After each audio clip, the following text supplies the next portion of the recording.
Hi guys! Welcome back to my channel. So today meron na naman tayong news at meron tayong issue-shoot. Meron akong kaibigan, si For The Person o si Christian. Mas kilala siya sa pangalang For The Person. So matagal na kami magkaibigan nito. And na-make-upan ko siya once. Tapos nag-message siya sa akin na yung ginamit daw niya sa lahat ng event niya, sa lahat daw ng social media niya is yung picture ko pa na yun. So sabi niya gusto daw niya ulit makapagpa-shoot kasi hindi pa siya nakapag-shoot ulit after nung shoot namin. So this is gonna be the second shoot niya pa lang ever. So, mas lalaroin natin to ngayon. Hindi siya Barbie dito. So, abangan nyo kung ano yung mga magiging result ng aming photoshoot. So, lalaroin natin siya, tatransform natin siya sa ibang personality. Sara, samahan nyo ako. Papakita ko sa inyo lahat ng behind the scene and lahat ng kaganapan sa aming shoot. Let's go!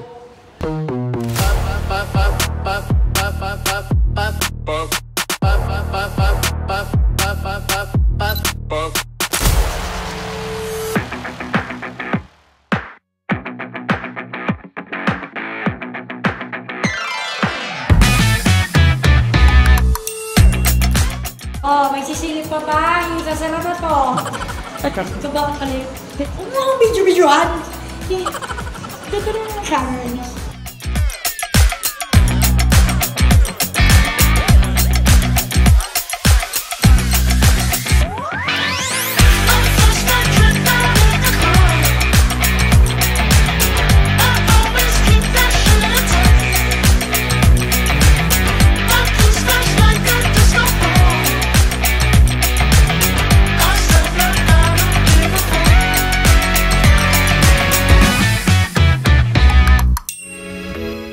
Hi guys, I'm Petra Hispano, your hairstylist for today's shoot. For the first layout, magwi-wig tayo. So, mag-i-install tayo ng wig kay For The Person na blonde, straight. Meron lang mga accessories sa head na para din mas accentuate yung Y2K vibes.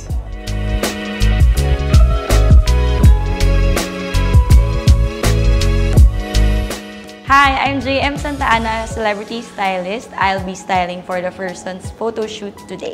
Ang look na ginawa natin for The Person ay Y2K vibe.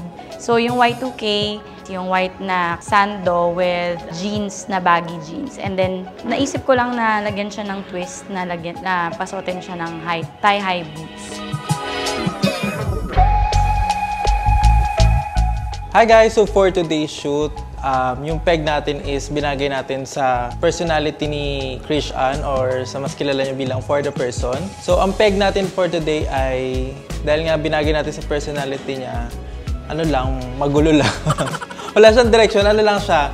Kung ano lang yung maisipan niyang look, kasi sabi niya sa akin, gusto daw niya ng isang Latina, tsaka isang girly-girly. So inisip namin kung ano yung mga looks pa na hindi niya nagagawa. So nag-try kami mag-wig sa first layout.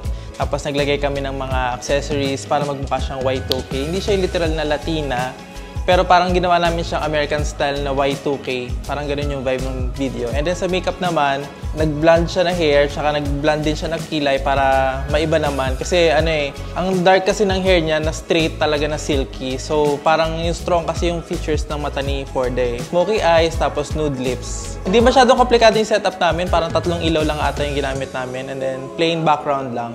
Tapos naglagay lang kami ng mga props like pang vintage camera, vintage na speaker, tapos headphones, and etc.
And tapos na kami sa aming first layout. Ano, kamusta? Sobra-sobra talaga yung mga itsura ko. Sobrang Latina. Bigla ako naging magyoyosin. Bigla ako naging camera girl. Hindi ko alam. Ang dami niyang abubot, no? Ang dami kong abubot. Nagkakuko ako, nagkasingsing ako. Hindi ako to. Pero because of Haji Alejandro. Wala ba kayo mga kamay, everyone? Yan! Unang layout pa lang to, ha? Meron pang mga susunod. Abangan nyo ang isang tumboy. Yun lang. Abangan yung second layout.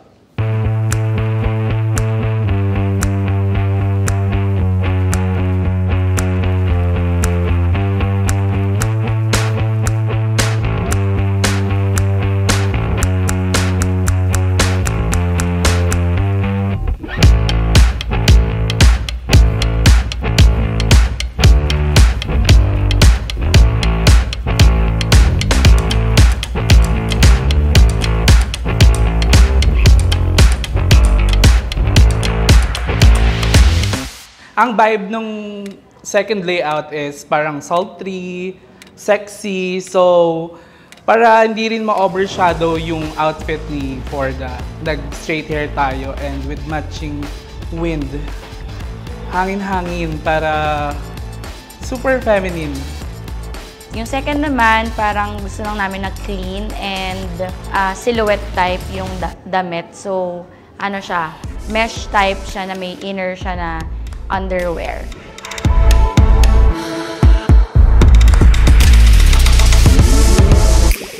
And then, for the next layout naman, gusto niya dito na ma-embrace niya yung kanyang femininity. So, ginawa namin na pinagsuot namin siya ng see-through na dress na lang siya, two-piece lang siya sa loob.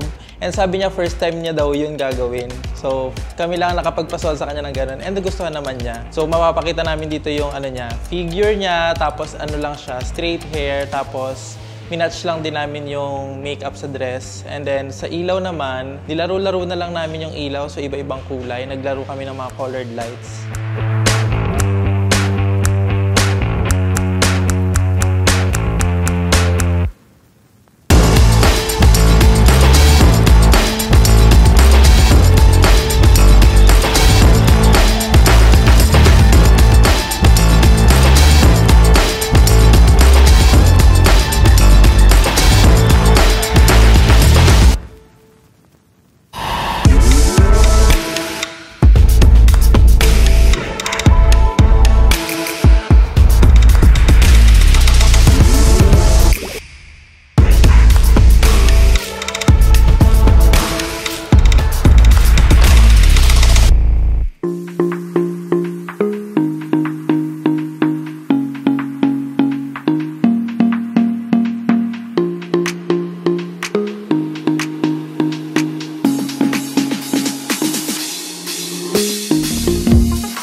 And then for the last layout, yun yung boho type na parang mimic style look. So, 'di ba, si Tyla medyo Y2K yung vibe pero boho yung vibe na island girl. For the third look, since for the person is from Mindoro, so Mindoro is an island.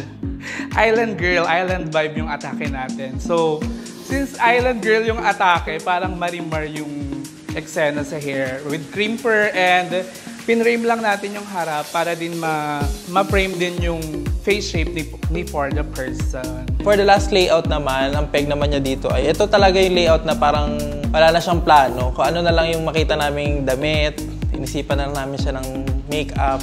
Tapos hindi pa namin alam kung ano mangyayari sa photo, but gusto daw niya dito medyo island girl daw siya. Gusto daw niya medyo light and hindi masyadong fierce. So dyan lang kayo guys, abangan niyo yung mga result ng aming photo sa end ng video.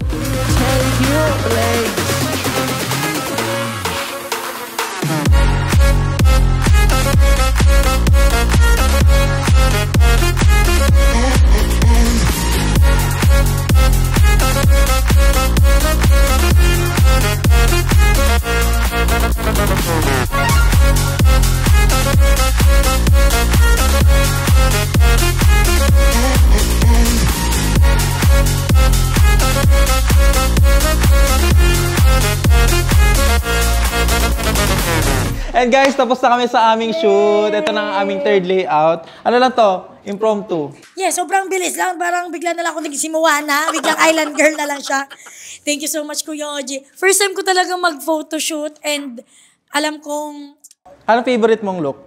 yung una, yung Y2K at saka ito. Kasi yung isa naman, maganda siya pero sexy-sexy kasi siya. Parang, nagtibak-tibak na lang talaga doon. Pinagtibak na lang talaga. Pero lahat gusto ko, pero my favorite is Y2K and this Moana. Kasi syempre, island girl tayo. So, nag-enjoy ka naman sa shoot. Super kuya, uy mo na lang talaga. Thank you so much, kuya. Pero nakakatulog siya kanina. Sobrang pagod siya. Nakakatulog ako kanina kasi antok na lang naman talaga ako. Pero thank you so much talaga, kuya. Nasaan ba si Ate Lenny? Andoon. Ayan, buntis na yan. So yun guys, tapos namin sa aming shoot and that's all for today. Thank you so much for watching and don't forget to subscribe to my YouTube channel, Team Honey, and i-follow nyo rin kami ni Forda sa TikTok. Yes! Thank you so much, team! That's a wrap! It's a wrap!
the food in agriculture.